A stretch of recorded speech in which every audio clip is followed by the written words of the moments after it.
En el interior de Minas Gerais, el poderoso industrial señor Vasconcelos, obsesionado con el dinero y la influencia, ve a su único hijo de 8 años, Daniel, como un obstáculo para su imagen de éxito.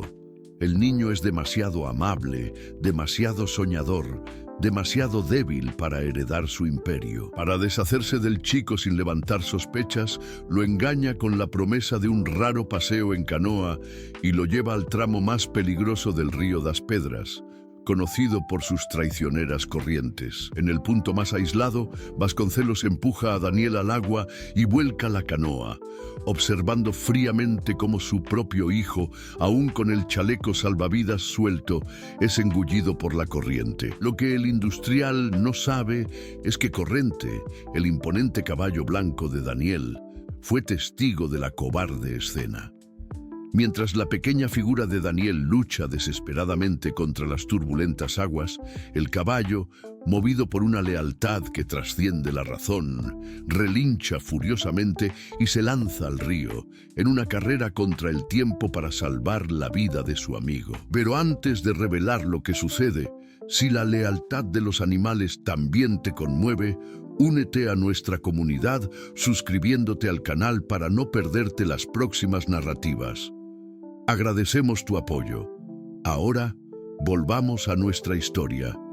El sol de verano azotaba las extensas tierras que bordeaban el río escondido, propiedad del poderoso industrial Don Vasconcelos. Dueño de una de las hidroeléctricas más grandes del interior de Jalisco, había construido su imperio sobre la fuerza de las aguas y la vulnerabilidad de los más humildes. A sus 52 años, Vasconcelos era un hombre de estatura imponente, siempre vistiendo trajes impecables, incluso bajo el calor sofocante del campo. Sus ojos grises reflejaban la frialdad de quien veía a las personas como meros números en hojas de cálculo, obstáculos a ser removidos o herramientas a ser utilizadas.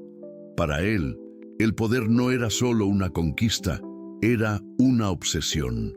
Cada decisión, cada movimiento, cada relación era calculada para expandir su influencia y fortuna. Había pasado décadas eliminando competidores, comprando políticos y silenciando voces disidentes. Su mansión, erigida en el punto más alto de la propiedad, simbolizaba su posición, por encima de todos, observando todo, controlando lo que podía ver. Pero había un problema que ni todo su dinero lograba resolver. Daniel, su único hijo de 8 años. El niño era todo delgado, lo que Vasconcelos de cabello castaño, siempre despeinado y ojos grandes y soñadores. Daniel prefería dibujar flores a discutir negocios. Lloraba al ver animales heridos y pasaba horas contemplando las nubes. Mientras otros hijos de industriales ya mostraban señales de ambición y dureza, Daniel era demasiado gentil, demasiado sensible, demasiado inadecuado para heredar un imperio construido sobre la explotación y el poder. La madre del niño había muerto en el parto, y Vasconcelos siempre vio en esto una señal.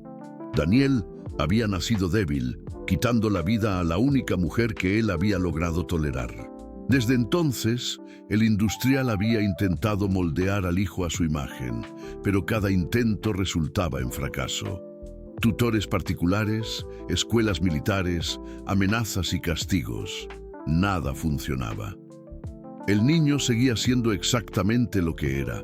Un niño dulce y artístico que prefería alimentar pájaros a estudiar hojas de cálculo financieras. En las últimas semanas, la presión de los socios había aumentado. Cuestionaban la sucesión, dudaban de la capacidad de Vasconcelos para preparar un heredero digno. Algunos susurraban sobre la posibilidad de vender sus participaciones si no había garantías de continuidad. El orgullo herido del industrial se transformó en algo más peligroso, la convicción de que Daniel era no solo una decepción, sino un estorbo que debía ser eliminado. La idea había germinado lentamente, como una semilla venenosa, un accidente, algo inevitable, trágico, que despertaría simpatía en lugar de sospechas. El río que atravesaba sus tierras ofrecía la oportunidad perfecta. Conocido por sus corrientes traicioneras y sus peligrosos remolinos cerca de los rápidos, ya se había cobrado la vida de algunos pescadores imprudentes a lo largo de los años. Aquella tarde de sábado, Vasconcelos puso su plan en acción. Se acercó a Daniel, que jugaba en el jardín con sus carritos de madera, y forzó una sonrisa que no le llegaba a los ojos. «¿Qué tal un paseo en canoa, hijo? Está haciendo mucho calor aquí». Daniel levantó el rostro sorprendido. Su padre rara vez le dirigía la palabra, mucho menos le proponía actividades juntos. Por un momento, una chispa de esperanza brilló en sus ojos castaños. «¿De verdad, papá? ¿Quieres pasear conmigo?» «Claro, vamos a conocer mejor nuestras tierras». Caminaron hasta la orilla del río, donde una pequeña canoa de aluminio aguardaba. Vasconcelos ayudó al hijo a entrar, asegurándose de que el chaleco salvavidas estaba demasiado holgado para ser realmente eficaz. Daniel, entusiasmado con la rara atención paterna, parloteaba sobre los peces que esperaba ver y los dibujos que haría después. Remaron río arriba durante unos 20 minutos, hasta llegar al tramo más peligroso. Allí, las aguas se volvían turbias y agitadas, corriendo con fuerza hacia los rápidos que se encontraban más adelante. Era un lugar aislado, lejos de los caminos frecuentados por los trabajadores de la hacienda. Vasconcelos paró de remar y observó al hijo, que había sumergido la mano en el agua fresca, riendo cuando pequeños peces curiosos se acercaban a sus dedos. Por un instante, algo parecido a la duda cruzó por su mente.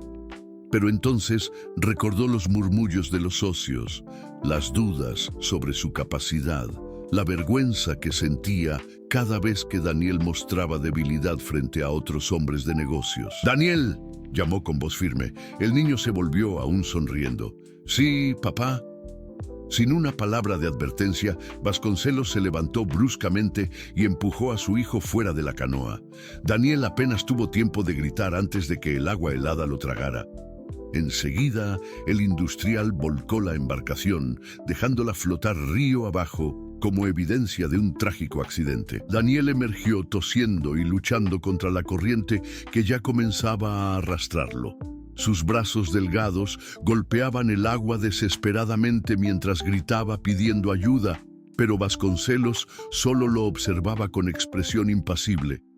«Adiós, hijo», murmuró antes de empezar a caminar tranquilamente de regreso a donde había dejado el coche. No muy lejos de allí, pastando tranquilamente a la orilla del río, un imponente caballo blanco llamado Torbellino alzó las orejas al escuchar los gritos de desesperación. El animal, de pelaje albo como la espuma de los rápidos y musculatura poderosa, desarrollada tras años de recorrer esas tierras, era el compañero inseparable de Daniel. Había sido un regalo del abuelo del niño, fallecido 2 años antes, y desde entonces los dos habían desarrollado un vínculo especial. Torbellino vio toda la escena, observó al hombre de traje empujar al niño al agua, vio la canoa volcarse, presenció el cobarde abandono. Sus ojos oscuros brillaron con una inteligencia casi humana al comprender lo que estaba sucediendo. Daniel, su pequeño amigo que le traía azúcar y le susurraba secretos al oído, estaba en peligro mortal. El caballo relinchó fuerte, un sonido que resonó por las orillas desiertas como un grito de guerra. Entonces, sin dudar, se lanzó en un galope furioso hacia el río. Torbellino galopó por la orilla con una determinación que trascendía el instinto animal. Sus poderosas patas golpeaban el suelo mientras sus ojos permanecían fijos en la pequeña figura que luchaba contra la corriente implacable. Daniel ya había sido arrastrado por casi 100 metros, sus gritos debilitándose con cada segundo que pasaba. El caballo conocía ese río mejor que cualquier ser humano. Había crecido en esas tierras, bebido de esas aguas, cruzado esas corrientes innumerables veces.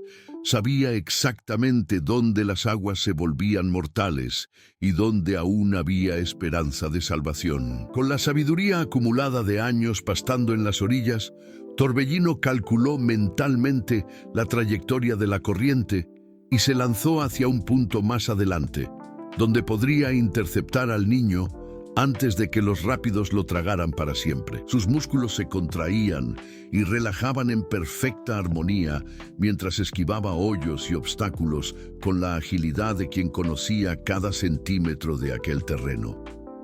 El sudor comenzaba a formar espuma en su pelaje blanco, pero no disminuía el ritmo.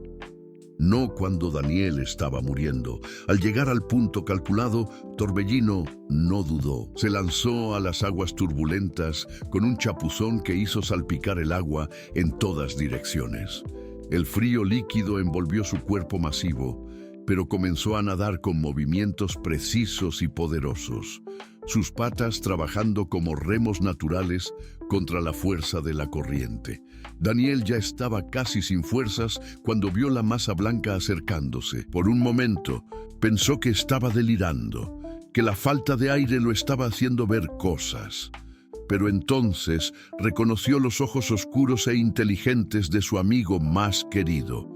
«¡Torbellino!», gritó con la poca voz que le quedaba. El caballo llegó a él en el momento exacto en que el niño estaba a punto de sumergirse por última vez. Con movimientos cuidadosos pero urgentes, Torbellino se posicionó de lado, permitiendo que Daniel se agarrara a su crin larga y resistente. El peso extra hizo la natación más difícil, pero el animal era fuerte y determinado. Comenzó entonces la lucha más heroica de su vida. La corriente arrastraba tanto al caballo como al niño hacia los rápidos mortales, pero Torbellino nadaba en diagonal, usando la propia fuerza del agua para acercarse gradualmente a la orilla. Cada brazada era una victoria contra la naturaleza, cada movimiento una declaración de que el amor y la lealtad pueden superar cualquier fuerza destructiva. Daniel se agarraba con desesperación, sintiendo la fuerza poderosa del animal bajo sí. Sus pequeñas manos entrelazadas en la crin blanca eran su única conexión con la vida, y podía sentir el corazón de Torbellino latiendo acelerado contra sus piernas. El caballo jadeaba pesadamente, pero nunca dejó de luchar. Fue en ese momento que doña Cecilia, una mujer de 60 años que vivía en una pequeña casa de madera a orillas del río, salió a tender ropa en el tendedero. Su cabello canoso estaba recogido en un chongo sencillo y usaba un vestido azul deslavado, remendado en varios lugares, pero siempre limpio. Viuda desde hacía 10 años, se sustentaba vendiendo el pescado que su hijo Juan pescaba y cultivando una pequeña huerta en el patio trasero de su casa. Cecilia siempre le había tenido un cariño especial a Daniel. El niño a veces aparecía en sus caminatas solitarias, siempre educado y gentil, interesado en sus historias sobre el río y los animales que vivían en sus orillas. Ella había notado lo solitario que parecía, cómo sus ojos llevaban una tristeza que no debería existir en un niño tan joven. Al escuchar los relinchos desesperados que venían del río, soltó la ropa y corrió hasta la orilla. Lo que vio la dejó sin aliento. Torbellino luchando contra la corriente con Daniel agarrado a sus lomos, ambos claramente en peligro mortal. «¡Dios mío!», exclamó, y sin pensarlo 2 veces corrió dentro de casa. Cecilia sabía que no tendría fuerza para sacar ni al caballo ni al niño del agua sola, pero tenía algo que podría ayudar. Su casa quedaba en una curva del río, donde la corriente disminuía ligeramente, formando una pequeña ensenada más tranquila. Era hacia allí que Torbellino estaba intentando dirigir su nado heroico. La mujer volvió corriendo con una cuerda larga y resistente que Juan usaba para amarrar la canoa.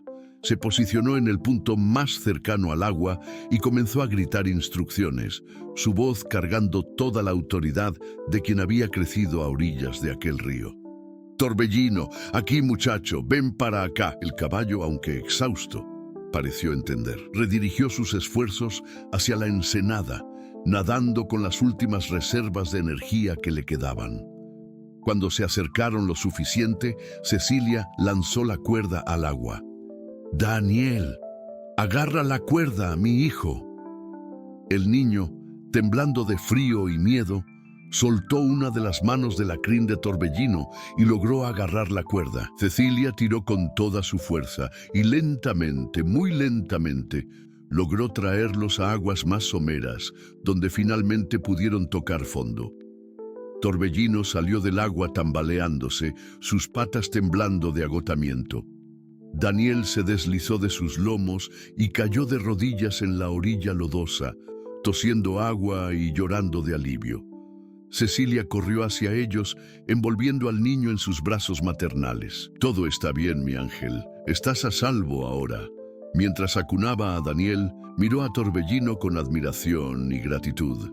El caballo, aún jadeante, bajó la cabeza y suavemente tocó la nariz en el hombro del niño, como si quisiera asegurarse de que realmente estaba bien. «Este caballo te salvó, Daniel», dijo Cecilia, su voz embargada por la emoción. «Arriesgó su propia vida por ti». Daniel levantó los ojos rojos y abrazó el cuello de Torbellino, susurrando palabras de gratitud que solo ellos dos podían entender. Doña Cecilia observó la escena con el corazón encogido, percibiendo que había algo muy mal en aquella situación. Los niños no se caen solos de las canoas, especialmente no en tramos peligrosos del río. Cargando a Daniel en brazos y con Torbellino siguiéndolos de cerca, caminó hasta su humilde casa, decidida a descubrir la verdad y proteger a aquel niño que acababa de ser salvado por un milagro de 4 patas. Dentro de la pequeña casa de madera, doña Cecilia se transformó en un huracán de cuidados maternales. Sus manos expertas, callosas por años de trabajo duro, se movían con sorprendente delicadeza mientras le quitaba la ropa empapada a Daniel y lo envolvía en toallas suaves que olían a jabón de coco y cariño. «Primero vamos a calentarte, mi vida», murmuraba mientras preparaba un baño tibio en la tina esmaltada que estaba en el cuarto trasero. «Después hablaremos de lo que pasó». La casa era sencilla pero acogedora. Las paredes de madera cruda estaban decoradas con fotografías amarillentas de familia e imágenes de santos, y el olor a hierbas medicinales que Cecilia cultivaba en pequeñas macetas se mezclaba con el aroma a pan casero que siempre parecía emanar de su cocina. Muebles antiguos pero bien cuidados, cortinas de manta estampada con flores y una estufa de leña que mantenía el ambiente siempre cálido completaban el escenario de un hogar construido con amor, no con dinero. Mientras Daniel tomaba el baño tibio, Cecilia fue al patio a revisar a Torbellino. El caballo se había tumbado a la sombra de un mango, aún respirando pesadamente por el esfuerzo heroico. Trajo agua fresca en un balde y un puñado de pasto dulce que crecía cerca de la cerca. «Eres un ángel, ¿sabías?», dijo, acariciando el cuello sudado del animal. «No sé qué fuerza divina te dio valor para hacer lo que hiciste, pero estoy segura de que Dios estaba guiando tus patas». Torbellino bebió el agua en largos tragos y aceptó el cariño con la dignidad de quien sabía haber cumplido su misión. Sus ojos oscuros observaban la puerta de la casa, preocupado por Daniel. Cuando regresó adentro, Cecilia encontró al niño sentado en la orilla de la cama, vistiendo un camisón limpio que había pertenecido a su difunto esposo cuando era niño, guardado por años en un cajón perfumado con lavanda. Daniel parecía aún más pequeño dentro de la ropa holgada, sus cabellos húmedos, formando rizos rebeldes alrededor del rostro pálido. «Ahora sí que te ves más repuesto», dijo ella con una sonrisa cálida, sentándose a su lado. «¿Qué tal un té de manzanilla con miel? Te ayudará a calmar ese corazón acelerado». Mientras preparaba el té, Cecilia observaba a Daniel discretamente. El niño estaba demasiado callado, sus ojos demasiado grandes para el rostro flaco, y había una tensión en sus pequeños hombros que no era normal para un niño de 8 años. Ella había criado 5 hijos y conocía los signos de un alma herida. «Daniel», dijo gentilmente entregándole la taza humeante, «¿quieres contarme qué fue lo que realmente pasó en el río?». El niño sostuvo la taza con sus dos manos pequeñas, dejando que el vapor calentara su rostro. Por un largo momento, solo el sonido del reloj de pared y el crepitar del fuego en la estufa llenaron el silencio. Entonces, como una presa que se rompe, las palabras comenzaron a salir. Mi padre, él me empujó, susurró Daniel, tan bajo que Cecilia tuvo que inclinarse para escuchar. Me invitó a pasear en canoa y yo me puse tan feliz porque él nunca hacía eso. Pero entonces, él se puso de pie y me empujó al agua. Volcó la canoa y se fue. Las lágrimas comenzaron a resbalar por las mejillas del niño y Cecilia sintió que su corazón se rompía en 1000 pedazos. Envolvió a Daniel en sus brazos, atrayéndolo a su regazo como hacía con sus nietos cuando la visitaban. Mi dulce niño, murmuró, meciéndolo suavemente. Estás a salvo ahora. Nadie te va a lastimar aquí. Pero por dentro, una santa furia comenzaba a crecer en el pecho de Cecilia. Conocía a don Vasconcelos de vista, sabía de su reputación de hombre cruel y codicioso, pero nunca había imaginado que alguien pudiera intentar asesinar a su propio hijo. La frialdad necesaria para tal acto la dejaba nauseabunda. Durante toda la tarde, Cecilia cuidó de Daniel como si fuera su propio nieto. Preparó una sopa de pollo con fideos, recordando cómo a sus hijos les encantaba esa receta cuando estaban enfermos o tristes. Contó historias divertidas sobre los animales de la región, imitó el canto de los cenzontles que vivían en el mango y hasta le enseñó una canción de cuna que su propia abuela le cantaba. Gradualmente, Daniel comenzó a relajarse. Su sonrisa, tímida al principio, fue volviéndose más espontánea. Ayudó a Cecilia a preparar la cena, sus manos pequeñas rompiendo los huevos con cuidado para la tortilla, y se rió cuando ella lo dejó experimentar el sazón de la comida. Tía Cecilia, dijo él durante la cena, usando naturalmente el tratamiento cariñoso. ¿Puedo dormir aquí hoy? No quiero volver a casa. Claro que puedes, mi amor. Puedes quedarte el tiempo que necesites. Después de la cena, salieron juntos a revisar a Torbellino. El caballo se había recuperado y pastaba tranquilamente en el pequeño pasto detrás de la casa. Cuando vio a Daniel acercarse, relinchó suavemente y se acercó a la cerca. Él me salvó, ¿verdad?, dijo Daniel extendiendo la mano para acariciar su hocico suave. Sí, te salvó. ¿Y sabes por qué? Porque eres especial, Daniel. Tienes un corazón puro y los animales sienten eso. Torbellino te ama tanto que arriesgó su vida por ti. Aquella noche, Cecilia arregló una cama improvisada en la sala, usando sábanas que olían a romero y una colcha de retazos que ella misma había cosido años antes. Daniel se tomó de su mano mientras ella rezaba un Padre Nuestro, sus pequeñas palabras uniéndose a las de ella en la oración. Tía Cecilia, susurró él en la oscuridad, a mi padre no le gusto. Dice que soy débil. No eres débil, mi ángel. Eres gentil, que es muy diferente. El mundo necesita más personas gentiles como tú. Puedo ser su nieto de corazón. Cecilia sintió que las lágrimas le quemaban los ojos. Ya lo eres, mi vida.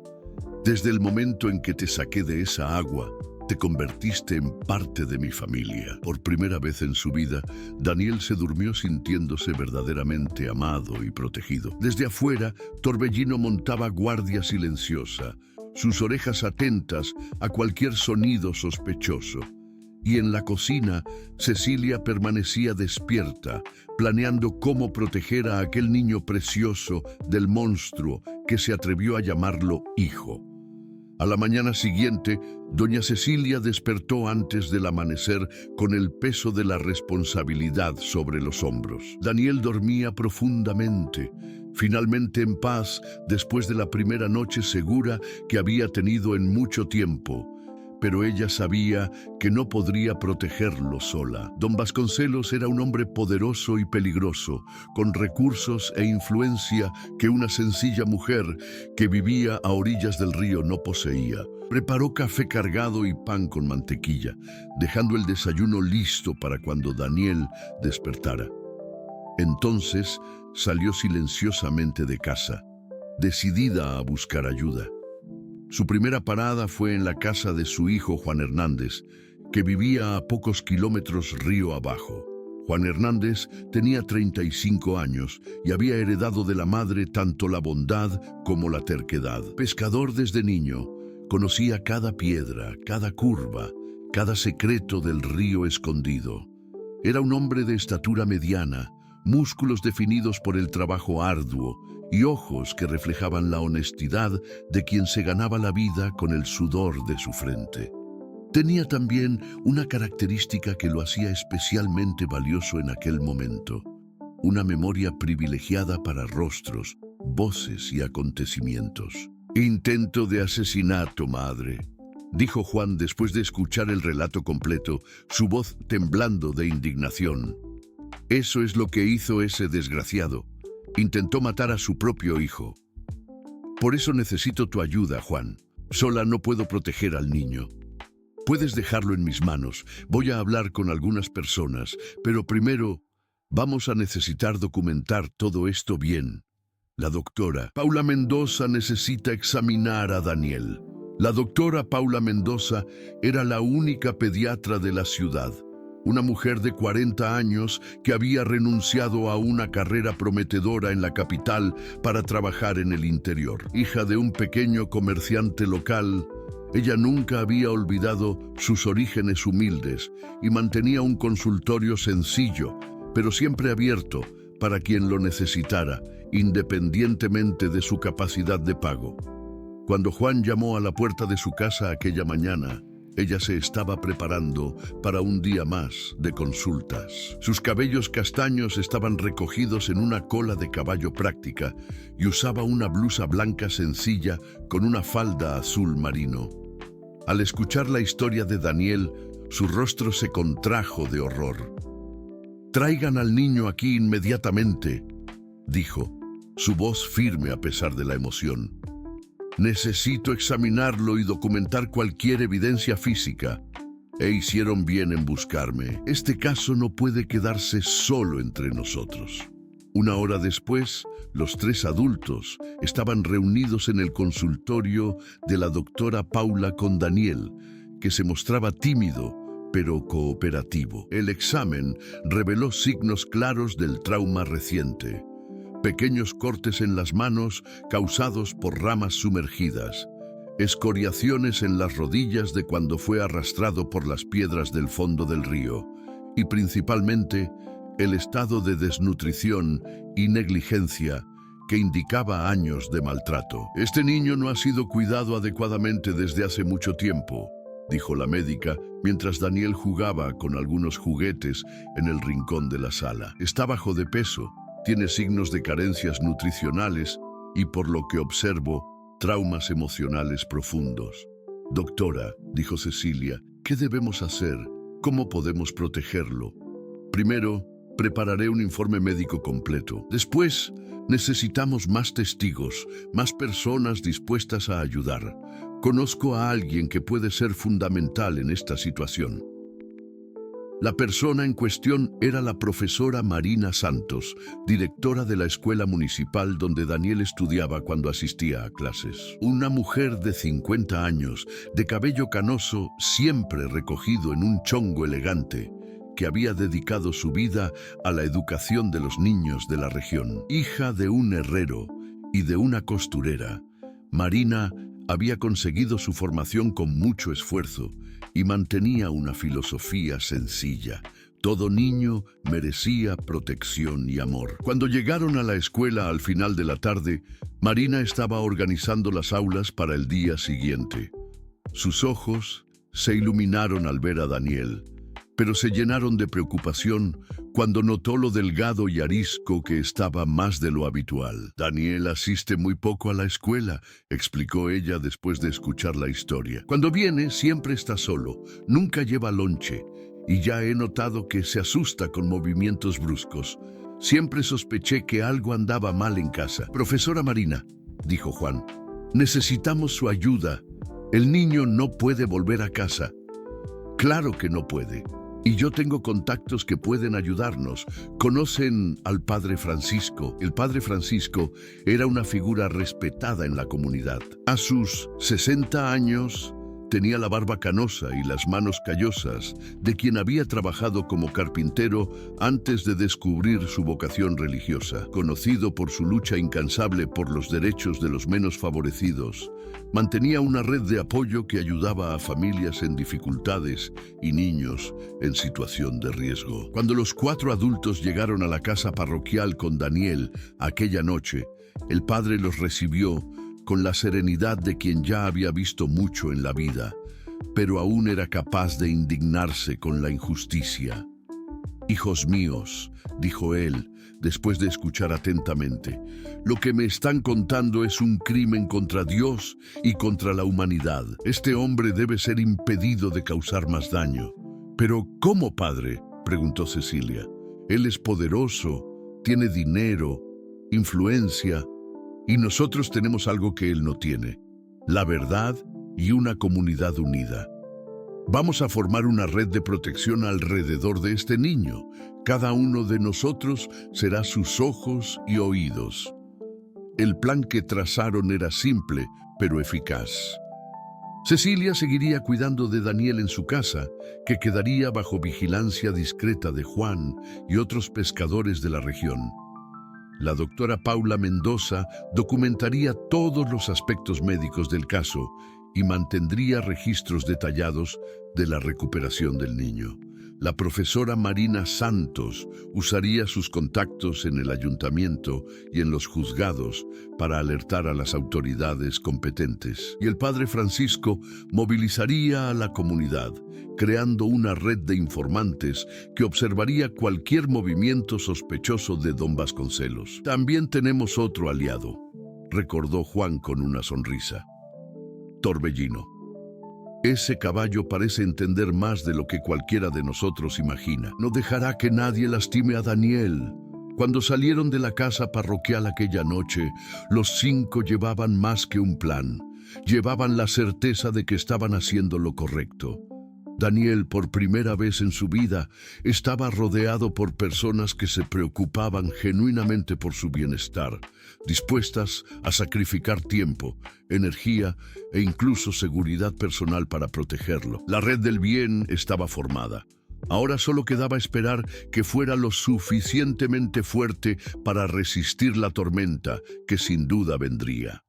3 días habían transcurrido desde el accidente en el río, y don Vasconcelos comenzaba a sentir el sabor amargo de la impaciencia. Sentado en su sillón de cuero italiano, en la oficina que ocupaba toda el ala este de su mansión, tamborileaba los dedos sobre la mesa de caoba mientras observaba la propiedad a través de las ventanas de cristal blindado. Debería estar recibiendo llamadas de pésame, debería estar organizando un funeral, debería estar interpretando el papel del padre devastado que había perdido a su único hijo en una tragedia inevitable. En cambio, el silencio lo carcomía como ácido. Ningún cuerpo había sido encontrado. Ningún trabajador había reportado gritos o pedidos de ayuda. La canoa había aparecido encallada 3 kilómetros río abajo, exactamente como lo había planeado, pero Daniel simplemente había desaparecido sin dejar rastro. Para el mundo exterior, era solo un niño perdido en un accidente acuático, pero Vasconcelos conocía ese río mejor que nadie. Sabía que los cuerpos siempre aparecían, tarde o temprano. El teléfono sonó, interrumpiendo sus sombrías reflexiones. Era Joaquín, su capataz más confiable, un hombre de pocas palabras y muchas sospechas que supervisaba a los peones de la hacienda desde hacía más de 15 años. «Patrón, hay algo extraño pasando por aquí». «¿Qué tipo de cosa?» «El caballo del niño, Torbellino. Ayer no regresó al pasto. Los peones lo encontraron hoy por la mañana cerca de la casa de doña Cecilia, la mujer que vive río abajo. Estaba pastando en el patio de ella como si fuera de la casa». Vasconcelos sintió un escalofrío recorrer su espalda. Torbellino Era un animal inteligente, casi patológicamente ligado a Daniel. Si el caballo estaba en la casa de alguien, ¿algo más? Sí, patrón. Juan Hernández, el pescador hijo de Cecilia, fue visto conversando con la doctora Paula Mendoza y con la profesora Marina Santos. Me pareció extraño, porque él no tiene hijos en la escuela y tampoco suele ir al médico. La mente calculadora de Vasconcelos comenzó a conectar los puntos con la precisión de una máquina. El caballo en la casa de la mujer ribereña. Reuniones sospechosas. El silencio donde debería haber lamentaciones. Solo una conclusión era posible, y ella lo llenaba de una furia fría y meticulosa. Joaquín, quiero que mantengas los ojos bien abiertos. Reporte completo de todo lo que suceda en esa región. Y sé discreto. Colgó el teléfono y permaneció inmóvil por varios minutos, procesando las implicaciones.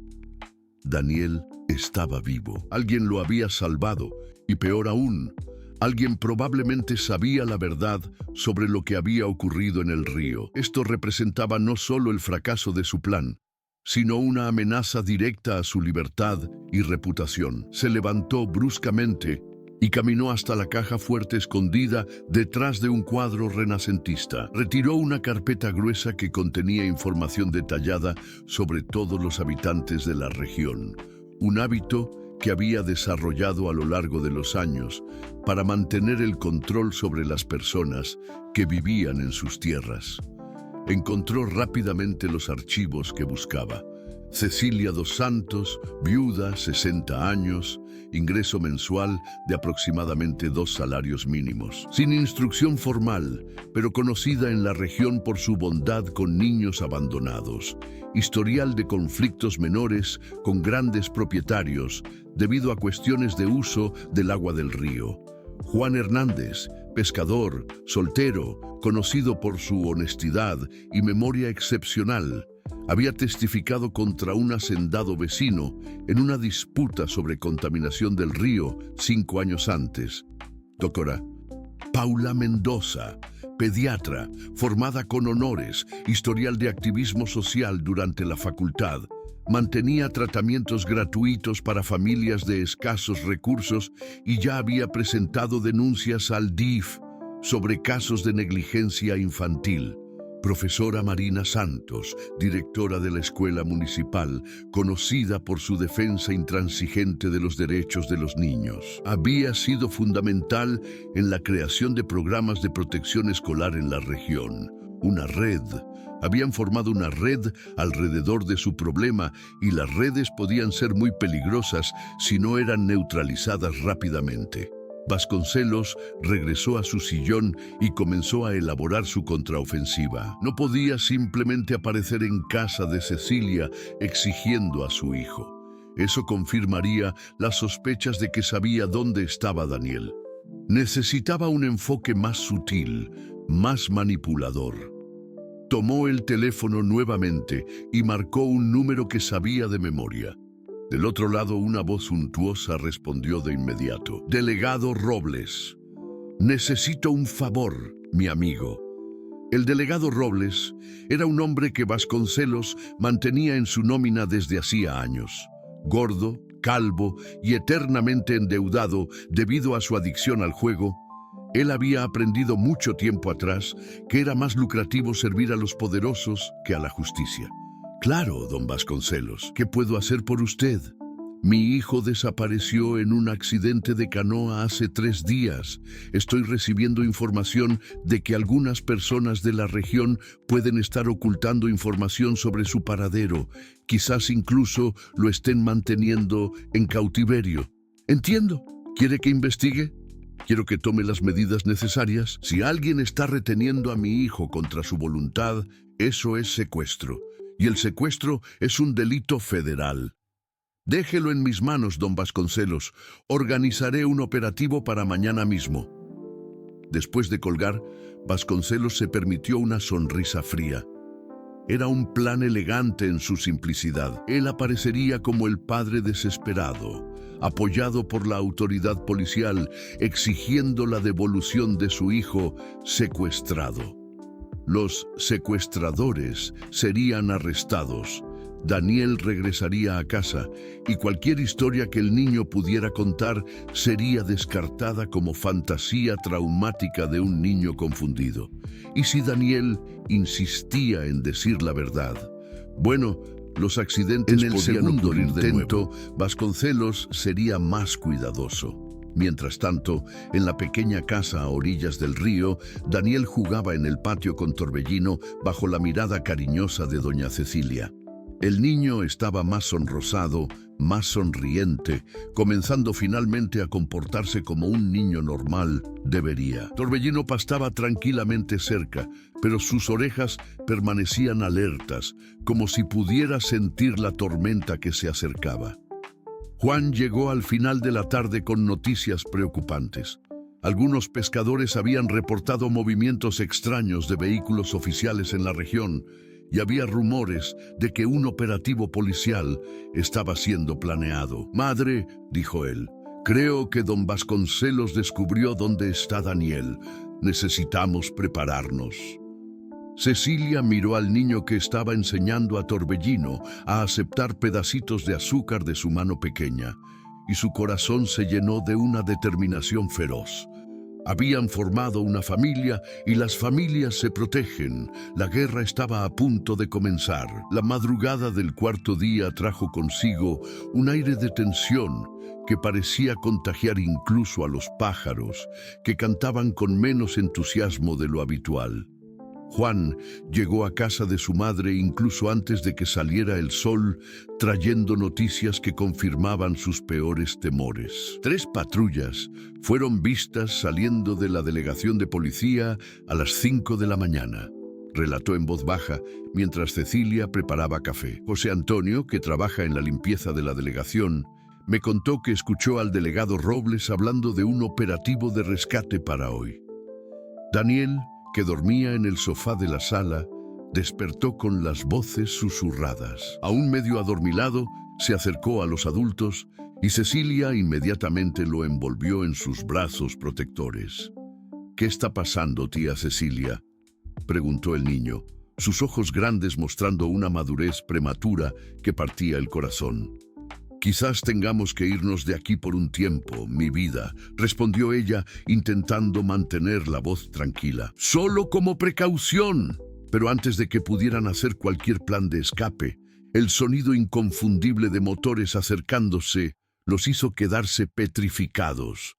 A través de la ventana vieron 3 patrullas policiales deteniéndose frente a la propiedad, seguidas por un Mercedes negro que Juan reconoció inmediatamente como perteneciente a don Vasconcelos. «Es demasiado tarde», murmuró Juan, pero su expresión se endureció con determinación.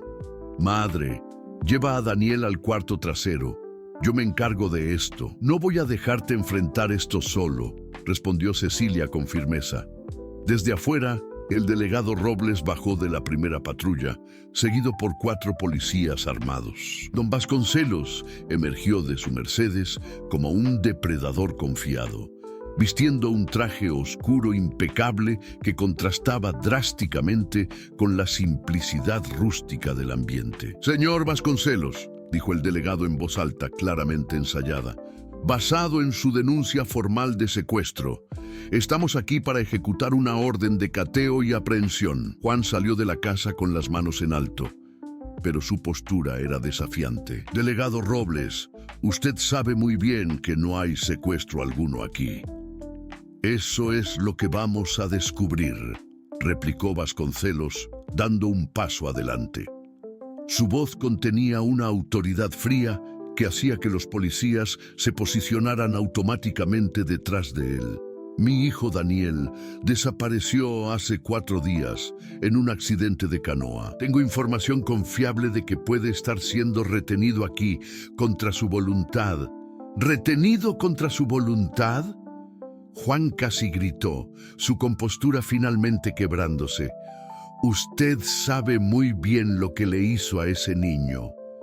«Cuidado con sus acusaciones, muchacho», dijo el delegado, poniendo la mano en la funda de su arma. Cualquier resistencia será interpretada como obstrucción de la justicia. Fue en ese momento que Cecilia salió de la casa, caminando con la dignidad de una reina, sosteniendo la mano de Daniel. El niño estaba visiblemente amedrentado, pero se mantenía cerca de la mujer que se había convertido en su salvación. Al ver a su hijo, don Vasconcelos permitió que una expresión de alivio paternal cruzara su rostro. Una actuación digna del Oscar. «Daniel, hijo mío, gracias a Dios que estás bien». Pero cuando se acercó para abrazar al niño, Daniel instintivamente se escondió detrás de Cecilia. Su pequeño cuerpo temblaba de miedo. «No quiero ir con él», dijo Daniel, su voz pequeña pero clara. «Él me empujó en el río. Él intentó matarme». Un silencio tenso descendió sobre el grupo. Los policías intercambiaron miradas inciertas, claramente no esperando esa reacción de la víctima del secuestro. Don Vasconcelos, sin embargo, estaba preparado.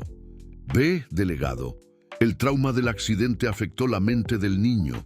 Está confundido, creando fantasías. Es exactamente lo que yo temía que sucediera si se quedaba mucho tiempo lejos de casa y de los cuidados médicos adecuados». «No estoy confundido», gritó Daniel, encontrando coraje en la protección de Cecilia. «Usted me llevó al río y me empujó. Usted volcó la canoa y se fue». «Delegado», intervino Cecilia, su voz firme a pesar del miedo que sentía. «Este hombre intentó asesinar a su propio hijo. Tenemos testigos, tenemos evidencias médicas». «¿Evidencias?», rió don Vasconcelos con desdén. «¿Qué evidencias? Las fantasías de un niño traumatizado y los delirios de personas simples que no entienden la complejidad de la situación». Fue entonces cuando una voz inesperada se unió a la conversación. «¿Qué tal evidencias en audio?». Todos se voltearon para ver a la doctora Paula Mendoza acercándose, acompañada por la profesora Marina Santos y el padre Francisco. Pero no era eso lo que llamaba la atención. Era el pequeño objeto plateado que Paula sostenía en las manos. «¿Qué es eso?», preguntó el delegado, claramente perdiendo el control de la situación que pensaba tener bajo dominio. «Una cámara subacuática», explicó Paula, su voz cargada de triunfo contenido. «Daniel la estaba usando en el cuello el día del accidente para filmar peces. Cuando lo trajimos al hospital, la encontramos aún funcionando en su bolsillo». El rostro de don Vasconcelos palideció visiblemente. Eso no prueba nada». «¿No prueba?». Paula accionó el play en el pequeño dispositivo. El sonido que emergió del altavoz hizo que la sangre de todos se helara. Primero, la voz de Daniel, alegre y animada, comentando sobre los peces que veía en el agua. Después, un ruido de lucha, el sonido de agua siendo agitada violentamente y entonces clara como cristal, la voz fría de don Vasconcelos. «Adiós, hijo». El silencio que siguió fue sepulcral. Incluso los policías, acostumbrados a situaciones tensas, parecían chocados con la frialdad capturada en la grabación. Esto pudo haber sido editado», balbuceó don Vasconcelos, pero su voz había perdido toda la autoridad anterior. «Puede ser», concordó el padre Francisco, dando un paso al frente. «Pero nosotros también tenemos esto». Él alzó una hoja de papel oficial, un informe médico completo documentando signos de negligencia y abuso prolongados, además de las lesiones consistentes con el relato de Daniel sobre lo que sucedió en el río. «Y esto», añadió Marina, mostrando una carpeta, registros escolares que muestran el patrón de inasistencias y comportamiento que indican un niño en situación de riesgo doméstico. Don Vasconcelos miró a su alrededor, viendo su posición cuidadosamente construida desmoronarse como un castillo de arena. Los policías, que momentos antes seguían sus órdenes implícitas, ahora lo observaban con sospecha y repugnancia. El delegado Robles, percibiendo que su propia reputación estaba en juego, intentó recuperar algo de control de la situación. «Estas son acusaciones muy serias», Vamos a necesitar investigar todo esto adecuadamente. No hay nada que investigar, dijo Juan, su voz cargada de años de rabia contenida. Ese hombre intentó asesinar a un niño indefenso, a su propio hijo, y ahora está aquí intentando llevárselo de vuelta para terminar el trabajo. Don Vasconcelos, viendo que su máscara se había caído por completo, permitió que su verdadera naturaleza emergiera. Sus ojos se entrecerraron y su voz se convirtió en un siseo venenoso. Ustedes no saben con quién se están metiendo. Yo construí un imperio en esta región. Tengo contactos, tengo poder, tengo dinero suficiente para destruir a todos ustedes. Corrigió el padre Francisco con calma. Pero Dios tiene una forma interesante de nivelar el campo de juego. El confrontamiento que se desarrollaba en el patio de doña Cecilia había atraído la atención de vecinos curiosos, que se acercaban tímidamente para presenciar el embate entre el poderoso industrial y la humilde familia de la orilla del río. La tensión en el aire era palpable, como la electricidad que precede a una tormenta violenta. Don Vasconcelos, viendo su posición deteriorarse rápidamente, decidió que era hora de abandonar cualquier pretensión de civilidad. Sus ojos recorrieron el grupo de defensores de Daniel con el cálculo frío de un depredador acorralado, evaluando sus opciones. «Delegado Robles», dijo con una voz que recuperaba parte de su autoridad anterior, «independientemente de estas alegaciones infundadas, el hecho es que Daniel es mi hijo y yo tengo derechos parentales sobre él. Exijo que sea devuelto a mi custodia inmediatamente». El delegado, sudando visiblemente bajo la presión de la situación, miró nerviosamente entre don Vasconcelos y el grupo que protegía a Daniel.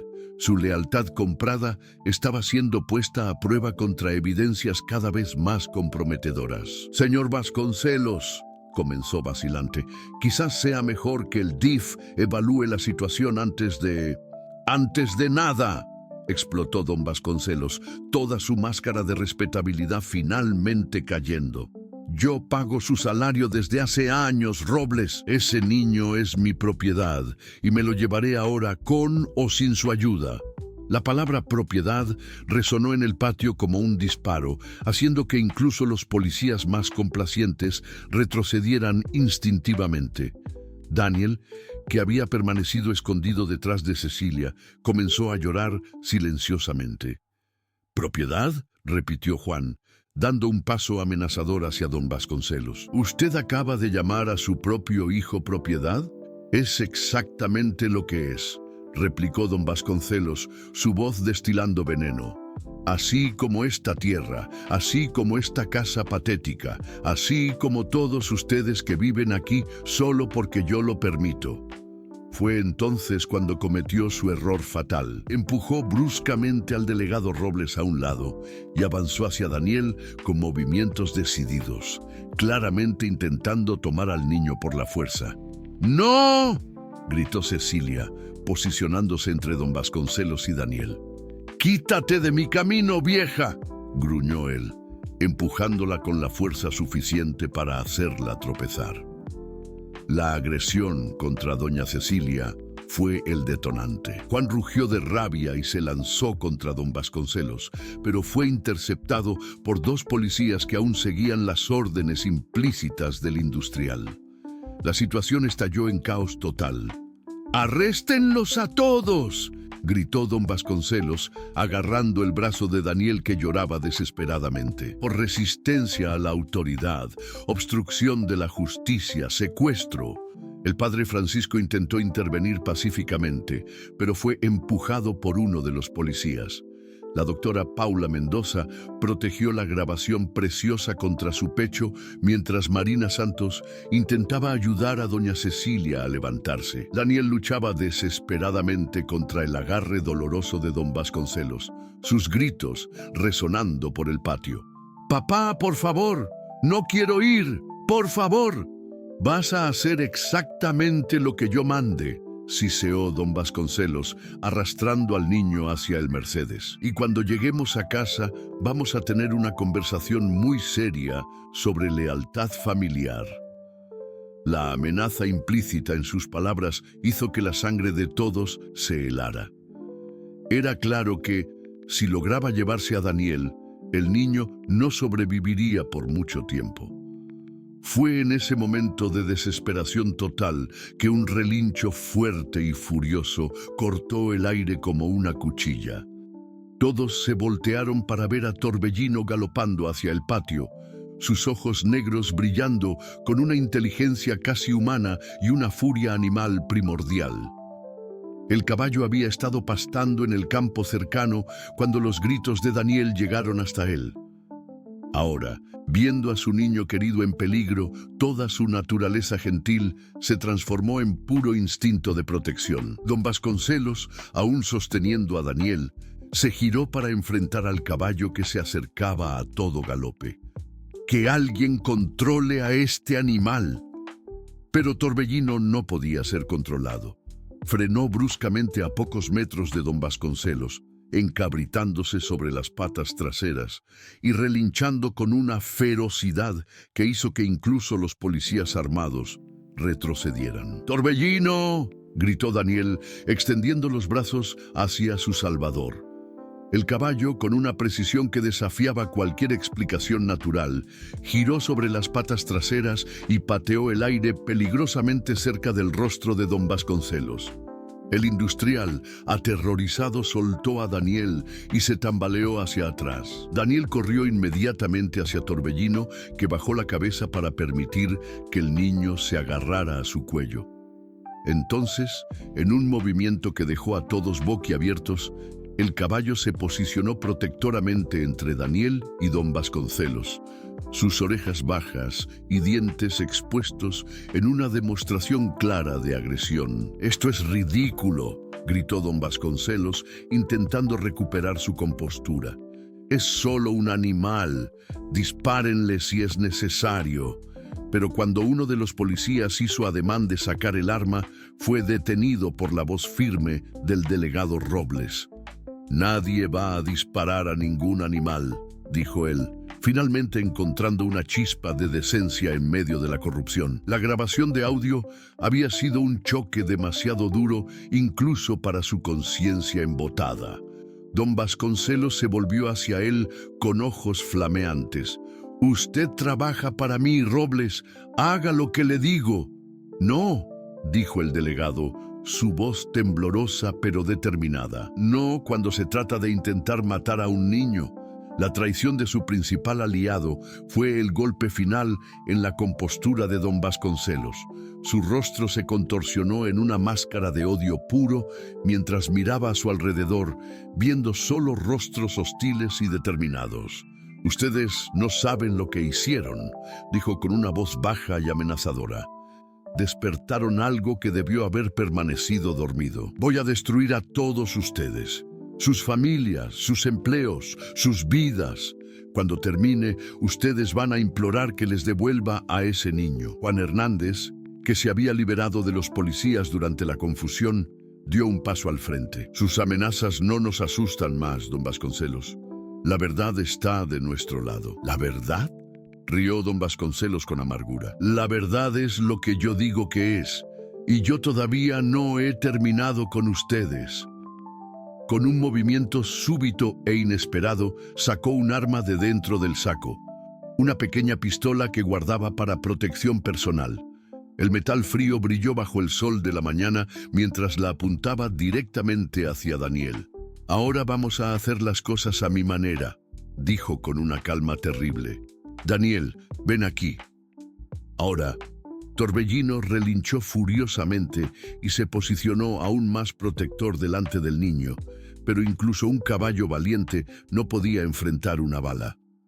El enfrentamiento había llegado a su punto más peligroso, y todos sabían que los próximos segundos determinarían si Daniel saldría de allí con vida. El enfrentamiento que se desarrollaba en el patio de doña Cecilia había atraído la atención de vecinos curiosos, que se acercaban tímidamente para presenciar el embate entre el poderoso industrial y la humilde familia de la orilla del río. La tensión en el aire era palpable, como la electricidad que precede a una tormenta violenta. Don Vasconcelos, viendo su posición deteriorarse rápidamente, decidió que era hora de abandonar cualquier pretensión de civilidad. Sus ojos recorrieron el grupo de defensores de Daniel con el cálculo frío de un depredador acorralado, evaluando sus opciones. «Delegado Robles», dijo con una voz que recuperaba parte de su autoridad anterior, «independientemente de estas alegaciones infundadas, el hecho es que Daniel es mi hijo y yo tengo derechos parentales sobre él. Exijo que sea devuelto a mi custodia inmediatamente». El delegado, sudando visiblemente bajo la presión de la situación, miró nerviosamente entre don Vasconcelos y el grupo que protegía a Daniel. Su lealtad comprada estaba siendo puesta a prueba contra evidencias cada vez más comprometedoras. «Señor Vasconcelos», comenzó vacilante, «quizás sea mejor que el DIF evalúe la situación antes de nada», explotó don Vasconcelos, toda su máscara de respetabilidad finalmente cayendo. «Yo pago su salario desde hace años. Robles, ese niño es mi propiedad y me lo llevaré ahora con o sin su ayuda». La palabra propiedad resonó en el patio como un disparo, haciendo que incluso los policías más complacientes retrocedieran instintivamente. Daniel, que había permanecido escondido detrás de Cecilia, comenzó a llorar silenciosamente. «¿Propiedad?», repitió Juan Hernández, dando un paso amenazador hacia don Vasconcelos. «¿Usted acaba de llamar a su propio hijo propiedad?». «Es exactamente lo que es», replicó don Vasconcelos, su voz destilando veneno. «Así como esta tierra, así como esta casa patética, así como todos ustedes que viven aquí solo porque yo lo permito». Fue entonces cuando cometió su error fatal. Empujó bruscamente al delegado Robles a un lado y avanzó hacia Daniel con movimientos decididos, claramente intentando tomar al niño por la fuerza. «¡No!», gritó doña Cecilia, posicionándose entre don Vasconcelos y Daniel. «Quítate de mi camino, vieja», gruñó él, empujándola con la fuerza suficiente para hacerla tropezar. La agresión contra doña Cecilia fue el detonante. Juan Hernández rugió de rabia y se lanzó contra don Vasconcelos, pero fue interceptado por dos policías que aún seguían las órdenes implícitas del industrial. La situación estalló en caos total. «¡Arréstenlos a todos!». El animal golpeó a don Vasconcelos con el pecho, derribándolo al suelo y haciendo que el arma saliera volando de sus manos. En segundos, Juan Hernández y otros dos hombres de la comunidad se abalanzaron sobre el industrial caído, inmovilizándolo por completo. «¡Suéltenme!», gritaba don Vasconcelos, forcejeando inútilmente contra los brazos que lo sujetaban. «No saben lo que están haciendo. Los voy a demandar a todos. Voy a destruir a toda esta comunidad. El único que será procesado aquí es usted», dijo el delegado Robles, finalmente encontrando el valor para hacer lo correcto. Se acercó con las esposas en las manos. «Don Vasconcelos queda arrestado por intento de homicidio, amenaza con arma de fuego, agresión y portación ilegal de arma». Mientras las esposas se cerraban alrededor de las muñecas de don Vasconcelos, Daniel corrió hacia Torbellino y abrazó el cuello sudado del caballo. «Me salvaste de nuevo», susurró, sus lágrimas de miedo transformándose en lágrimas de gratitud. Los fotógrafos registraron todo: a don Vasconcelos siendo llevado esposado mientras gritaba amenazas incomprensibles, a Daniel siendo consolado por doña Cecilia, a Torbellino siendo celebrado como el héroe que realmente era. En los días siguientes, la historia se extendió por todo el estado. Don Vasconcelos fue formalmente acusado y, ante la evidencia abrumadora y el testimonio de múltiples personas respetables de la comunidad, terminó confesando a cambio de una sentencia reducida. Su empresa fue investigada por irregularidades ambientales y laborales. lo que resultó en su completa ruina financiera. Daniel, oficialmente retirado de la custodia paterna por orden judicial, fue puesto bajo el cuidado legal de doña Cecilia a través de un proceso de adopción que contó con el apoyo entusiasta de toda la comunidad. La doctora Paula Mendoza continuó siguiendo su recuperación física y emocional, documentando progresos notables semana tras semana. 6 meses después, en una tarde dorada de otoño, Daniel jugaba en el patio de la casa que ahora llamaba oficialmente su hogar.